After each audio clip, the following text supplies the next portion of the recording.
பேர் மாரியம்மா சார். கையை ஊனி நடப்பேன் சார். நான் ஒரு வயசு பிள்ளையிலேருந்து அப்படி இருந்தேன்னு சொன்னாங்க. ஒரு வயசு ஆக ஆக ரொம்ப நான் கையை ஊனி நடக்க ஆரம்பித்தேன். கையை ஊனி நடக்க நம்மளை யாரும் நல்லா கவனிச்சிக்கிட மாட்டேன், நம்ம கல்யாணம் மாட்டேன்னு சொல்லிட்டு எத்தனையோ பேர் வந்தாங்க, மாட்டேன்ட்டேன். அதாம்மா இப்படி இருந்தா யாரையா கட்டுவா? இப்போ கையை ஊனிக்கு இப்படி நடக்கும்போது யார் கட்டுவா?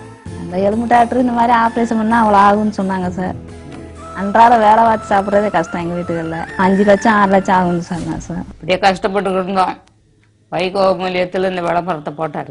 அதான் ஊனமுற்றோர் மறுவாழ்வு திட்டம்னு சொல்லி முகாம் போட்டாங்க. காலு மடக்க முடியுமா, உட்கார முடியா, எந்தி நில்லுன்னு சொன்னாங்க சார். எல்லாம் முடியும்னு சொன்னாங்க. முதல்ல ஆப்ரேஷன் பண்ணதுக்கு ஒரு நோட்டீஸ் கொடுத்தாங்க.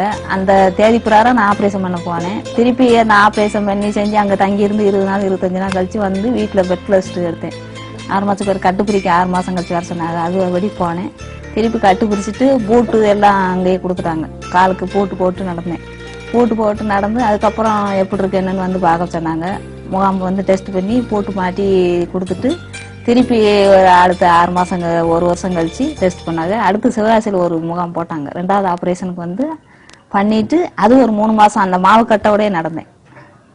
மாவு கட்டை நடந்து 3 மாதம் கழிச்சு அந்த மாவு கட்டை பிரிச்சுட்டு அதிலே கொஞ்சம் சரியாயிடுச்சு. காலெல்லாம் சரியான தான் கல்யாணமே பண்ணிக்கிட்டேன் சார். ட்ரெயின் பாக்ஸு, ஊனமுற்ற அடையாள அட்டை எல்லாமே எனக்கு எங்கேயும் அலைய வைக்கல. எல்லாமே அங்கே ரெடியாக கொடுத்துட்டாங்க சார்.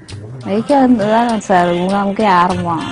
வைகோ தான் ஆரம்பிச்சாருன்னு நமக்கு சொன்னது. வைகோ சாரையும் பார்த்தேங்க, எல்லாத்தையும் நல்லா பார்த்தேன் சார். 5 பேர் ஆம்பளை பிள்ளை இருந்தால் அன்றாட வேலை. அப்போ நான் ஓரண வேலைக்கு இப்படி கஷ்டம்